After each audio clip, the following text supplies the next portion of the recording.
Welcome to the Mayur classes. कैसे हो आप सभी? आई होप बड़े अच्छे से होंगे। राधे राधे, जय जगन्नाथ, महादेव हर हर महादेव। शुरू करें। Evolution and status of public administration as a discipline.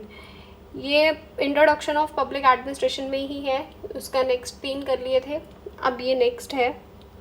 Significance तक कर लिया था, आज हम कर रहे हैं एवोल्यूशन और स्टेटस क्या है पब्लिक एडमिनिस्ट्रेशन का। ओरिजिन क्या है? वुड्रो विल्सन ने एक ऐसे लिखा था 1887 में जिसका नाम था the study of administration. Woodrow Wilson कौन है? Father of public administration. देखो, वुड्रो विल्सन पढ़ा था तो वो अभी यहाँ पे आ गया, बहुत सारी चीज़ें कोरिलेट हो जाएंगी, ये बहुत इजी टर्म में हो जाएगा। अब वुड्रो विल्सन की इसकी बात करते थे डाइकोटमी की। उनका क्या कहना था? डाइकोटमी क्या है कि सेपरेशन है, पॉलिटिक्स और एडमिनिस्ट्रेशन कभी भी इकट्ठे नहीं रह सकते, हम इनको सेपरेट करके ही पढ़ेंगे, ये एक साथ नहीं रहेंगे। एवोल्यूशन ओवर टाइम 1887 से लेके 1926 का फेज जो था वो किसके ऊपर फोकस था? Politics administration dichotomy. और इसके थिंकर कौन थे? वुड्रो विल्सन और फ्रैंक गुडनाउ। फिर 1926 से लेके 1937 का जो फोकस था वो था प्रिंसिपल ऑफ एडमिनिस्ट्रेशन। पहले तो आपने डाइकोटमी बता दी, फिर कैसे प्रिंसिपल्स होंगे। एक ऐसे ले लो, कोई घर पे न्यूबॉर्न बेबी पैदा हुआ है, पहले आप उसके घर का छोटा सा नाम रखते हो, फिर उसका बड़ा नाम रखते हो, फिर उसको कैसे अपब्रिंगिंग करनी है उसके बारे में सोचते हो, उसके लिए क्या सेविंग्स करनी है उसके बारे में सोचते हो, वैसे फर्दर आप चलते रहते हो। की थिंकर कौन है? लुथर गुलिक, हेनरी फ्यूल और उर्विक। 1938 से लेके 1947 के बीच में चैलेंजेस टू क्लासिकल थ्योरी। जब आप अपब्रिंगिंग पे आते हो किसी बच्चे की, उस बच्चे के लिए फिर चैलेंजेस आने लगते हैं, उसको अपब्रिंगिंग दे रहे हो, उसको मॉडर्नाइजेशन भी जा रही है, वो सोसाइटी से 10 चीज़ें सीख के आ रहा है, फिर वो उसके बीच में कॉन्फ्लिक्ट करता है, यार घर की बातें सही है, बाहर की बातें सही है, मेरे दोस्त कहते हैं वो सही है। वही चीज़ यहाँ पे आई, चैलेंजेस वही वहाँ पे रिलेट करो। और इसके की थिंकर कौन थे? Herbert Simon. फिर 1948 से लेके 1970 के बीच में क्या था? बिहेवियरल एंड कंपैरेटिव अप्रोचेस के बारे में। और ये कितना था? हर्बर्ट साइमन और इनके थिंकर कौन थे? हर्बर्ट साइमन, डवाइट वॉल्डो और रिग्स। 1970 से लेकर 1990 तक न्यू पब्लिक एडमिनिस्ट्रेशन आ गया, जिनकी थिंकर कौन थे? और एक मिनी ब्रुक 1968 में आई थी, डवाइट वॉल्डो। 1990 से लेके न्यू पब्लिक मैनेजमेंट आया। अब एडमिनिस्ट्रेशन, नया एडमिनिस्ट्रेशन तो आ गया, आप उसको मैनेज कैसे करना है वो भी तो देखना है ना। आपने बच्चे को अपब्रिंगिंग दे दी, स्कूल दे दिया, अब कॉलेज में जाएगा, अब उसको अपनी सेविंग्स कैसे मैनेज करनी है। उसमें ऑसबर्न, गैलेबर, क्रिस्टोफर हुड।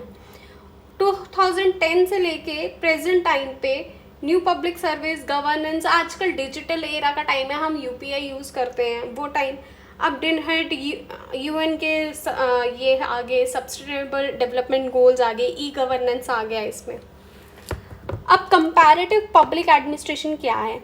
ये सिस्टमेटिक स्टडी है जो हम कंपेयर करते हैं वेरियस सोशो इकोनॉमिक और कल्चरल कॉन्टेक्स्ट में। कैरेक्टरिस्ट क्या है? क्रॉस कल्चर और cross national comparison, recognize conceptual variables, social culture या पॉलिटिकली हम देखेंगे। की कंट्रीब्यूशन इसमें कौन है? फ्रेडरिक्स है, Dwight Waldo, Heady, Montgomery, Ferrel, Heady. Relevance क्यों है इंडिया के लिए? क्योंकि ये किसकी बात करता है? रिफॉर्म्स की। क्योंकि 1947 में इंडिया आज़ाद हुआ था, तो उसके पहले जो था, अब हम उसके हिसाब से चलेंगे ना, कंपैरेटिवली न्यू पब्लिक एडमिनिस्ट्रेशन के हिसाब से। पोस्ट इंडिपेंडेंस एरिया को हमें वर्ल्ड के साथ अपने आप को मिलाना था।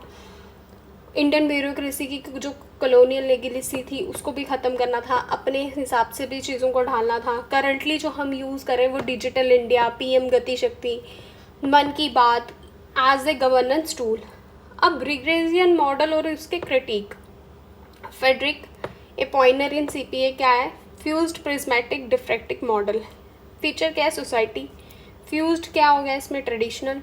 प्रिज्मेटिक क्या है? ट्रांजिशनल। डिफ्रैक्टेड क्या है? मॉडर्न।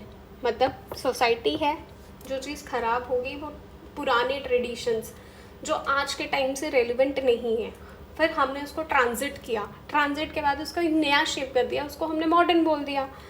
एडमिनिस्ट्रेशन पर्सनल भी हो सकती है, नेपोटिस्टिक भी हो सकती है। जैसे पर्सनल में लगा लो, जब मोतीलाल नेहरू, जवाहरलाल नेहरू थे, फिर नेपोइज्म कैसे आ गया उसमें, फिर इंदिरा गांधी आई, इंदिरा गांधी के बाद संजय गांधी, राहुल गांधी, अब जो जैसे उनका है कि राहुल गांधी वो बने पीएम बने। भाई राहुल गांधी पीएम बने ना, मैं सुसाइड कर दूँगी। प्रिज्मेटिक में ओवरलैप हो गया ना, ओवरलैप। ज़रूरी थोड़ी है कि राजा का बेटा राजा बनने लायक ही हो। इंदिरा गांधी का पोता है राहुल गांधी, पर वो पीएम बनने लायक नहीं है। हिट्रोजीनियस आ जाता है, रैशनल और लीगल चीज़ें देखनी पड़ती हैं। अब रैशनली और लीगली हम देखते हैं ना कि कौन लायक है, फिर हम उस हिसाब से वोट देते हैं, फिर हम उनको कॉन्टेक्स्ट करते हैं। एग्जाम्पल आर्गेरियन किंगडम्स, इंडिया और फिलिप्सिन, और आज के डिफ्रेक्टेड क्या है, यूएसए और यूके। साला मॉडर्न इंडिया कॉन्टेक्स्ट में क्या है, साला मीन्स हॉल इन स्पेनिश। साला वो नहीं बीवी का भाई साला, वो साला नहीं है। साला का मतलब होता है हॉल स्पेनिश, जिसका मतलब है ओवरलैपिंग हो जाना किसी चीज़ में। इंडियन सोसाइटी इज़ प्रिज्मेटिक, बहुत प्रिज्मेटिक है। मॉडर्न स्ट्रक्चर ओवरलोड हो रहे हैं विद ट्रेडिशनल वैल्यूज़। हम ट्रेडिशंस को भी लेके चलते हैं और मॉडर्न्स को भी लेके चलते हैं, तो वो चीज़ें कभी कभी ओवरलैप हो जाती है, कभी कभी घर पे ही क्लैशेस हो जाते हैं। बच्चे कुछ कह रहे हैं, बड़े कुछ कह रहे हैं, फिर हमारे दादा दादी कुछ कह रहे हैं, तो हम आपस में ही कन्फ्लिक्टेड हो जाते हैं कि नहीं ऐसे नहीं करना है। बच्चा माँ बाप की नहीं सुनेगा, माँ बाप अपने माँ बाप की नहीं सुनेंगे, क्या पता बच्चा दादा दादी की सुन ले, ये ज़रूर हो जाता है। क्रिटिसिज्म क्या है, रेक्सियर मॉडर्न का एथनोसेंट्रिक है, बेस्ड ऑन सिर्फ वेस्टर्न नॉर्म्स की बात कर रहा है।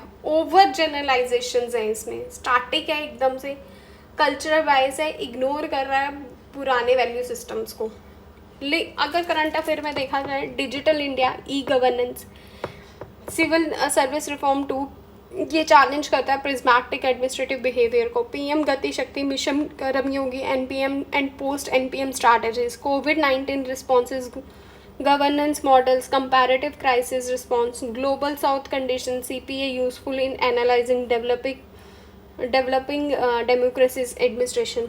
रिलेवेंट क्यों है, पेपर 2 में आता है, गवर्नेंस में आ जाएगा, सिविल सर्विसेज में आ जाएगा। उसमें हम डाल सकते हैं ना न्यू पब्लिक एडमिनिस्ट्रेशन का, न्यू पब्लिक मैनेजमेंट का, प्रिज्मेटिक मॉडल के बारे में। एथिक्स इन पब्लिक एडमिनिस्ट्रेशन में आ जाएगा, जो पेपर 4 में आता है।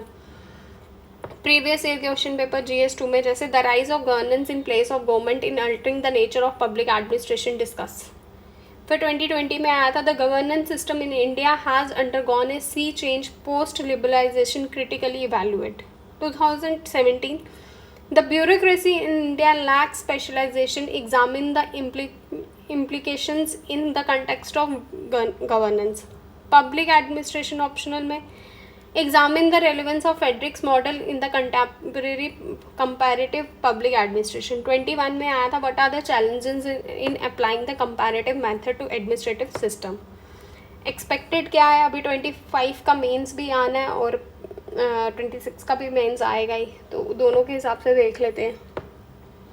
भाई मैं जहाँ पे बैठ के बना रही हूँ ना, इतनी गर्मी और मेरे इतना पसीना टप टप कर रहा है। अगर अब भी आपको मेरी वीडियो को लाइक शेयर सब्सक्राइब नहीं करना तो मैं कुछ नहीं कहूँगी, कुछ भी नहीं कहूँगी। सीरियसली बहुत गर्मी है, मैं इतनी गर्मी में बैठी हुई हूँ कि अच्छे से वीडियो लेक्चर डिलीवर कर दूँ, कहीं और बैठूँगी शोर होगा तो बहुत प्रॉब्लम हो जाएगी, तो वो शोर नहीं चाहिए। तो प्लीज़ मेरी इतने एफर्ट्स के लिए एक लाइक, एक शेयर, एक सब्सक्राइब तो बनता है, बाकी आपकी मर्ज़ी। अच्छा, कीवर्ड्स जो यूज़ कर सकते हैं, जैसे एडमिनिस्ट्रेटिव इकोलॉजी को यूज़ करते हैं, प्रिज्मेटिक सोसाइटी को, साला मॉडल को, डाइकोटमी को, conceptual administration, cross culture administration, E governance कैसे है, behaviouralism, governance paradigm, bureaupathology, hybrid administrative system के बारे में हम इसमें देख सकते हैं। और ये कीवर्ड्स यूज़ करके हम किसी भी आंसर को अच्छे से लिख सकते हैं। आपने अगर थिंकर्स अच्छे से पढ़े हैं ना, ये तो बस केक ऑन द चेरी है और कुछ भी नहीं। It's a cake on the cherry, seriously, इससे ज़्यादा कुछ भी नहीं। It's a cake on the cherry. पहले थिंकर्स अच्छे से कर लो, एक बार ही सारा ख़त्म हो जाए ना, मैं दोबारा से सारा शुरू कर दूँगी, I have no problem. Plus please like share and subscribe. Bye bye, Radhe Radhe.